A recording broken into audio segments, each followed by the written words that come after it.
you mentioned the pineapple thing. That brings up two thoughts for me. One is the Japanese do so much better at illustrating through animation. And you know what? Not just animation, they do it in live action movies too. The sumptuousness of food.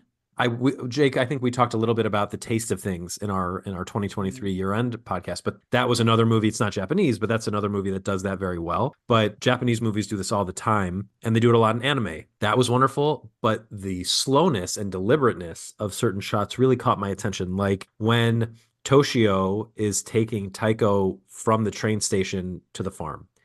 That scene is like 10 minutes long of them sitting in the car talking to each other. And a few cool things happen. One, it's just cool that we spend that much time with them getting to know each other again.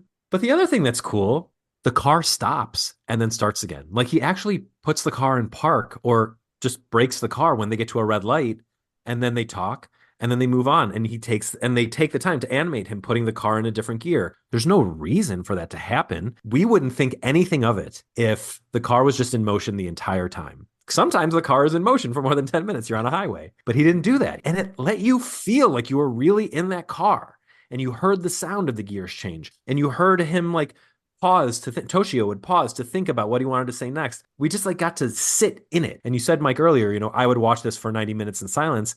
It's a 2 hour movie. It just feels like it's shorter because it is so expertly executed. There's a lot of detail when you're making. I mean, that's the thing that you tell when I'm watching an animated film, right? You can see that craft, you can see those pauses, and a lot of that is because they probably set up a camera in a car and had two people talking and going through the pacing, and like, the animators will act out this stuff all the time and film themselves just to see those subtle things. And I'm sure they probably did an audio recording of them having a conversation in the car, and you could hear the gears shifting, and it was like, oh, we're in a car. Like there are things that you do it in real life, and then you're like, okay, these are the things that signal what we want to do, because sometimes it's like a pacing thing. Sometimes that shifting is a reason for the character to pause to think about what they're doing next, because that's naturally what we do. And I think a lot of that, again, is just that attention to detail. There's a confidence in filmmaking that way too.